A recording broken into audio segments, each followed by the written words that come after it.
Trump says Kamala easier to defeat. There should be no question in your mind that if Kamala is allowed to be our president and commander-in-chief, she'll be the maidservant of this queen of warmongers. White House war just went critical. Trump or Harris? Who is better for India? Top focus on India first.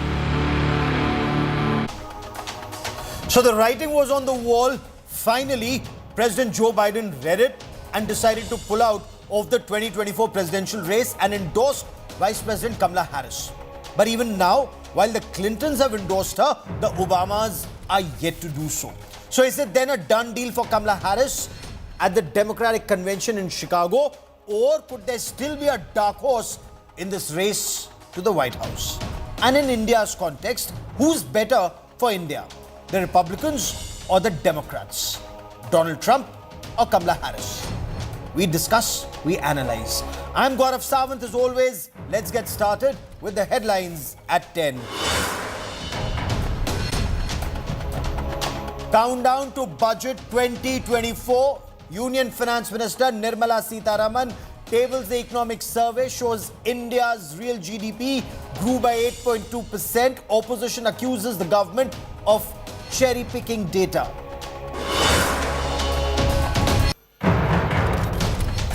Prime Minister Narendra Modi's fiery message to the opposition says the opposition India bloc is disrupting the House to hide its failures. Reiterates no one can gag the Prime Minister's voice. देश के प्रधानमंत्री का गला घोंटने का, उनकी आवाज को रोकने का, उनकी आवाज को दबाने का लोकतांत्रिक परंपराओं में कोई स्थान नहीं होता. Supreme Court directs IIT Delhi panel to probe NEET question papers with 2 correct answers. Rahul Gandhi and Union Education Minister Dharmendra Pradhan face off in Parliament over the alleged paper leak issue.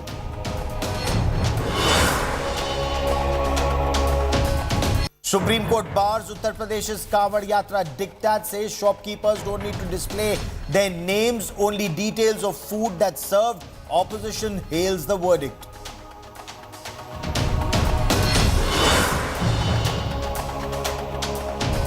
Centre lifts the 58-year-old ban on government employees participating in activities of the Rashtriya Swayamsevak Sangh. Congress launches bureaucracy in knickers don't. The RSS hails the move.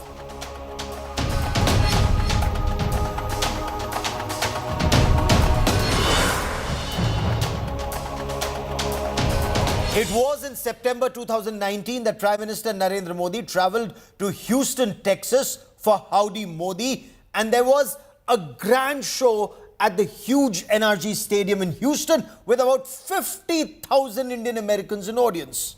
I was in Houston reporting Howdy Modi, where then US President Donald Trump described Prime Minister Narendra Modi as one of America's greatest, most devoted and most loyal friends.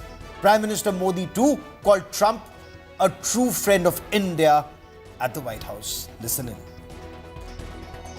Just a few months ago, in the largest democratic election in the history of our world, 600 million Indians went to the polls and voted overwhelmingly at his party. Congratulations, Mr. Prime Minister.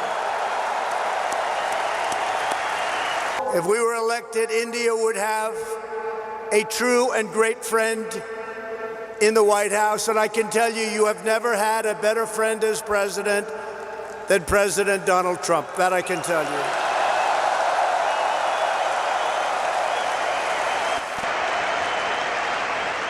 I had a chance to meet him often. And every time I found the friendliness, warmth, energy, the President of the United States of America,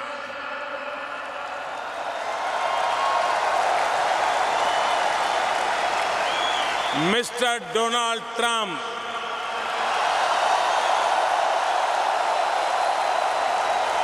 This is extraordinary. This is unprecedented.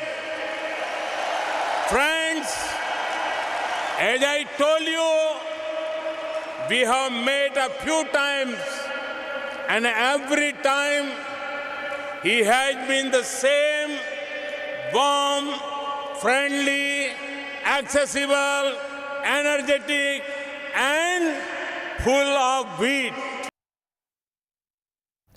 And just 5 months after that huge success of Howdy Modi in Houston, then US President Donald Trump visited Ahmedabad in Gujarat for Namaste Trump in India. The bonhomie between the two world leaders was visible for all to see. The two couldn't stop praising each other. Donald Trump highlighted Prime Minister Narendra Modi's remarkable journey from a chaiwala to the Prime Minister of India. Prime Minister Narendra Modi spoke of the great warmth in India-US relationship that was improving in every sector. Listen in. From this day on, India will always hold a very special place in our hearts. The life of Prime Minister Modi underscores the limitless promise of this great nation. He started out by his father's side as a chiwala, a tea seller. When he was a young man, he worked at a cafeteria in this city. Stand up.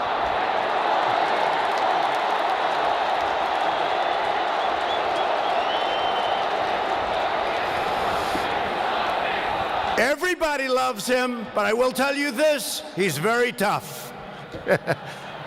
साथियों, मुझे इस बात की खुशी है कि भारत में हो रहे इन परिवर्तनों के बीच आज अमेरिका भारत का एक भरोसेमंद पार्टनर बना है।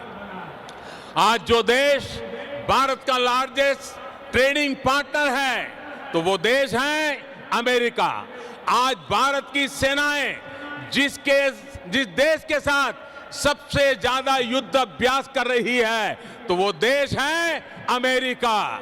आज जिस देश के साथ भारत की सबसे व्यापक रिसर्च एंड डेवलपमेंट पार्टनरशिप है, तो वो देश है अमेरिका। आज चाहे डिफेंस हो, एनर्जी सेक्टर हो, हेल्थ हो, इंफॉर्मेशन टेक्नोलॉजी हो, हर क्षेत्र में हमारी रिलेशनशिप का दायरा निरंतर बढ़ रहा है। And then in June 2023, Prime Minister Narendra Modi on another visit to the United States of America. Now, at a luncheon hosted by the US State Department in Washington, D.C., praised US Vice President Kamala Harris as a remarkable source of inspiration for women worldwide. He called her a trailblazer. He said, and I quote, "Your achievements are a major inspiration not only for the US but also for women in India and across the world." Kamala Harris too lauded Prime Minister Narendra Modi's leadership for India marching towards being a global power in 21st century. So the Republicans earlier, the Democrats now. So Mr. Prime Minister, thank you for your role of leadership to help India emerge as a global power in the 21st century. You have helped to reinvigorate the Quad. Your leadership of the G20 is making new strides on climate finance, and you have been a proponent of international institutions and global solutions to global challenges. And as a point of personal privilege, as chair of the National Space Council, I thank you for your leadership in space and for our joint work on an Earth science satellite, which will help us address the climate crisis. Madam vice president, उनकी इस प्रेरणा को आपने आज नई बुलंदियों तक पहुंचाया है।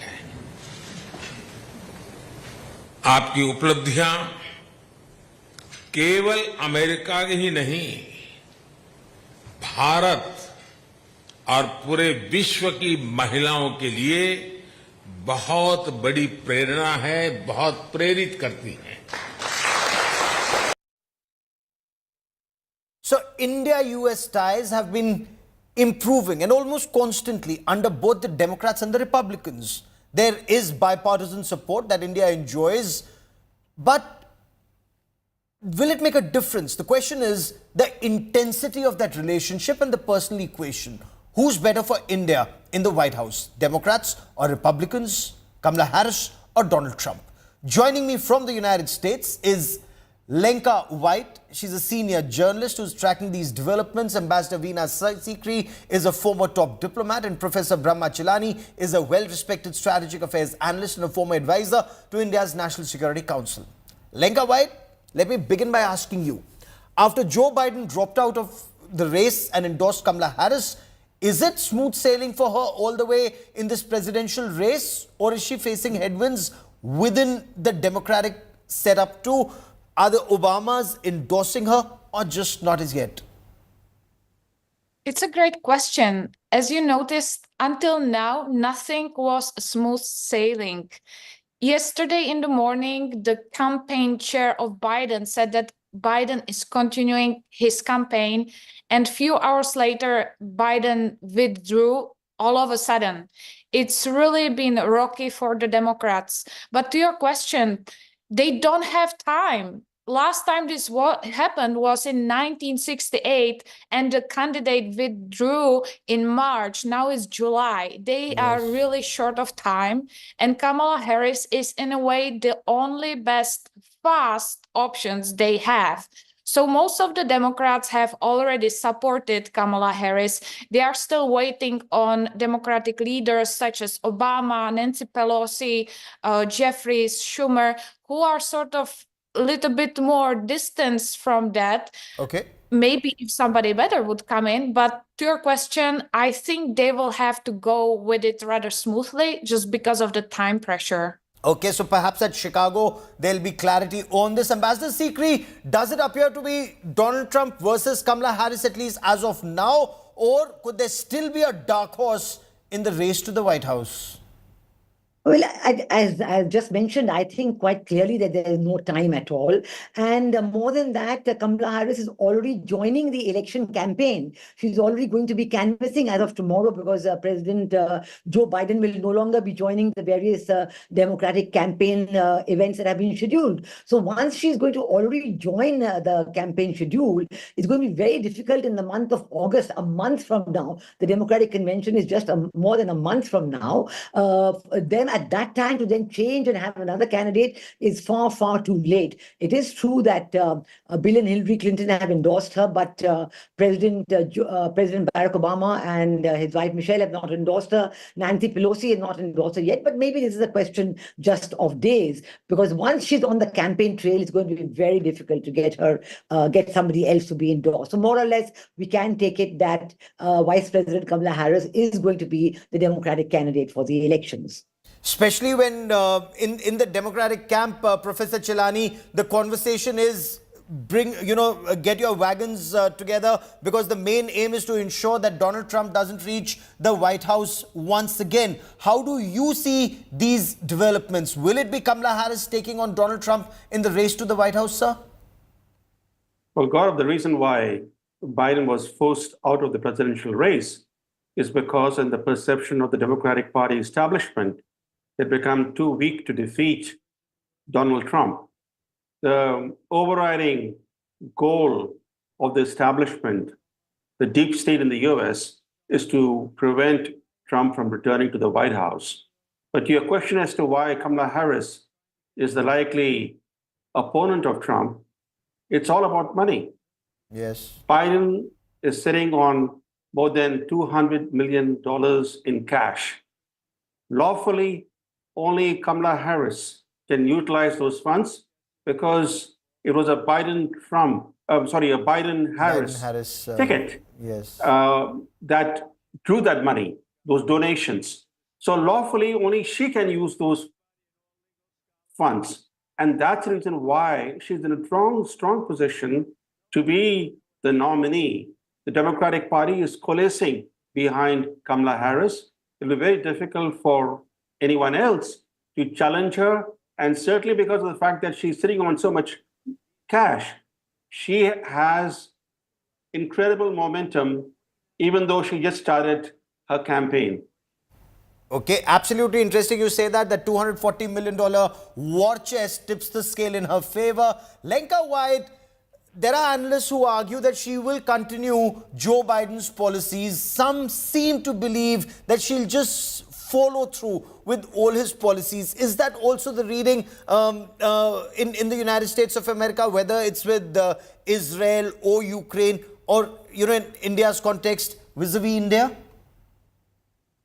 Yes, I think Kamala Harris will not go far away from Biden's ideas. Definitely not on Ukraine. It's the whole idea of the democratic establishment to keep pumping weapons and money and supplies, anything to Ukraine, just to keep the war going. So I don't think it will divert from that. If anything, she could be stronger on abortion, as everyone is saying. She is a woman. It has been her topic since the beginning. She's there. I don't think, even though she's now the border czar, I don't think she can be any better on that, because as we all know, here we have 10 million illegal immigrants ever since they got into the office. So I don't think she can much push further on that. But if anything, then on abortion. Okay, so, that may be one issue, but Ambassador Sikri, Lenka White mentions she's the border czar. Does that work in her favor, or given that mass illegal immigration that's taking place in the United States of America, that actually goes on to work against her? Yes, I think some of the issues, I think on policy as such, she will definitely follow the policies of the Democratic government under President Joe Biden. And certainly as far as we in India are concerned, we've seen their interest on internal affairs in India, whether it is the CAA or the NRC, and, the whole question of what happened during India's recent elections. There's been a big report from the Disinfo Lab about interference in India's elections. And we know that, so that is all these are questions of worry. We also know that Vice President Kamala Harris has spoken about her Indian heritage, but she has not visited India in the last 3.5 years. She's not visited India. There's not been much direct contact with her. So these are all issues that certainly, the people in India will be looking at. But on immigration, we've seen that President Trump has promised a much sterner policy, and it is known that the people of the USA are really worried and concerned about the huge amount of numbers that are pouring into America from the borders, from the southern borders. And this is going to be an issue that will have to be tackled will have to be spoken about by Vice President Kamala Harris as she does her campaign. Okay. Professor Chilani, on issues like 370 in Jammu and Kashmir or the Citizenship Amendment Act, the Democrats were seen as people who were interfering in India's internal affairs. Kamala Harris was quoted as saying Kashmiris should know they are not alone, or words to that effect. So in the White House, do you see her as, in case she makes it to the White House, more interfering in India's internal affairs? The Democrats are, they carry all sorts of baggage, including human rights baggage that they use against even partners and allies. The Republicans are much more pragmatic in that sense. But the fact is that the general trajectory toward closer Indo-US strategic cooperation is unlikely to be altered in the post-Biden era. Booming American exports to India reinforce the bipartisan support in Washington for stronger and closer ties with India. Which administration can ignore India? India's international profile and geopolitical weight are growing. India is now the world's 5th biggest economy after surpassing Britain. And by next year, India is set to become the third largest economy by overtaking both Japan and Germany. So there is no way that any administration in Washington will seek to, in any way, downgrade the relationship with New Delhi. In fact, the relationship is going to continue to grow. But the fact is that when Trump was in the White House, those were the halcyon days of the US-India relationship. It was not because of the Houston rally or the Ahmedabad rally. It was because of fundamental shifts in policy that Trump administration instituted. He instituted fundamental shifts in US policies towards India's two regional adversaries, China and Pakistan. And he gave India pride of place in his Indo-Pacific strategy, including committing the US to help, quote unquote, accelerate India's rise.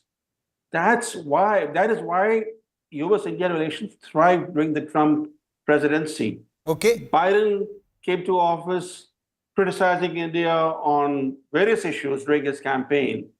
And even though in office, he sought to continue his predecessor's efforts to strengthen relations with India, yet we have seen in recent months how his Secretary of State has sought to interfere in India's internal affairs and use the human rights card as sort of an instrument to beat India with. Yes. So is that likely to continue? Ambassador Sikri, in your appreciation, should Kamala Harris make it to the White House? Because there are several issues that the Democrats are in many ways seem to be pretty close even to Pakistan, whether the Biden administration gives them the F-16s or gets them off the FATF or assists or helps them or looks the other way when they get off the FATF grey list despite doing nothing against terror, or that hard line on China, which is not as hard as the Trump line on China. How do you read this in the weeks and months ahead? Yes, I think certainly President Trump's line on China has been far more realistic, far more pragmatic, far more in recognition of the hegemonistic role that China is trying to play in the world and trying to push America into accepting this G2, the American camp and the Chinese camp. Barack Obama and the Democrats are supporting the China on G2. In fact, it was Barack Obama's time that initiated this whole idea. Yes. So I think President Trump is much more realistic on that. We have always had better relations with Republican administrations and rather than Democratic administrations with their, always looking over the shoulders into the domestic affairs of India and trying to think that they can, legislate or talk about or pass judgment on everything happening in every corner of the world. So I think this has been a great problem with us, and we look forward actually to, the 4 years under President Donald Trump, which had led to a great improvement in the relationship. And let us see the next 4 years what happens in that. At the moment, the comparison in the polling ratings when President Joe Biden was the candidate were very much in President Trump's favor. Yes. No new ratings have come out right now after this change has taken place just today, but perhaps they do not expect a very big change in these polling ratings after Vice President Kamala Harris becomes the candidate. Okay. Let us see. It's a matter for the people of America to decide, and certainly we are all watching it with great interest because India is going to be very important. It's the world's oldest democracy that's watching elections in the United States of America, seen as one of the largest democracies in the world. But Lenka White, what's it like in the US after this announcement that it's not Joe Biden, it's Kamala Harris, and who would be her running mate? Lots of speculation, but is that likely to make some dramatic change in favor of the Democrats? It's been dramatic for about 1 month. As you can remember, there was the Trump-Biden debate. It went downhill. Then the attempt assassination against former President Trump. It was a disaster. And now suddenly Biden withdrawing. This was not really that unexpected. People thought that something will have to happen just based on the pressure which was officially put against Biden. Of course, no one expected he will do it offline. No one has seen a single picture of him ever since he put this major statement only via X platform, not even address the nation, nationwide. So it has been very strange way. In terms of Kamala Harris, she is ranking not the best, as one of the speakers already mentioned. She's having 46%, Trump is having 51%. We will, of course, see more and more polls pouring in as the time goes. Who knows if they are true? That's another thing. Okay. But I think Kamala Harris will have to pick a very strong vice president to sort of balance her out, because she's not the strongest candidate. We all know that. If you look online, her speeches are called so-called salad speeches or unburdened, because she has very hard time talking publicly. And I don't know how they will get around this within like 1 month of time. Interesting you mentioned that, but there's also this issue about funding, Professor Chilani. Should India be concerned, and would India be concerned, the people who are funding Kamala Harris, her campaign, and especially elements like Soros? Well, that's an issue, but just yesterday, after Biden announced his decision to drop out of the race, the Democrats collected $50 million, all in small donations. That is a record for a single day. Yes. They are flush with cash. So it's not just Soros or the big donors. It's the fact that from the grassroots, they're collecting a lot of money. But there's a larger issue here. The issue is this, that Biden may have dropped out of the race, but he still is the president for the next 6 months. If Biden is not physically and mentally fit to run for president again, how can we be fit to remain as president for 6 more months? And that debate is already raging in the United States of America. Yeah, if he was forced out because he was not physically and mentally fit, but then somebody who's not fit, should he stay as president for 6 more months at a time when the US is facing both domestic challenges, it's very polarized, and it's a very divided society, and internationally it's a very turbulent time. And perhaps that's the baptism by fire that Kamala Harris will go through. But we'll be tracking that story very, very closely. I've unfortunately run out of time on this part of the show. And does the consensus appear to be that for India, it's the Republicans and Donald Trump who's likely to be better to take this relationship forward? Is that actually the case? We'll be tracking that. Will it be ab ki baar Trump Sarkar actually this time after a gap of 4 years? That is all I have for you on this show. To all my guests, many thanks for joining me. A quick break. News and updates continue on India Today. Stay with us.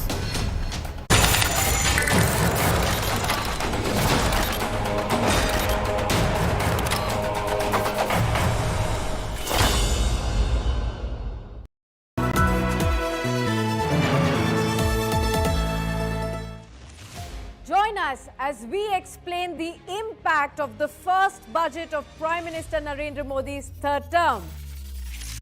Your investments, your future. Watch how the budget drives India's Atmanirbhar markets. From taxes to healthcare, from Manrega to Ayushman Bharat, we bring you all the policy moves. Get expert insights on how Nirmala Sitharaman's 7th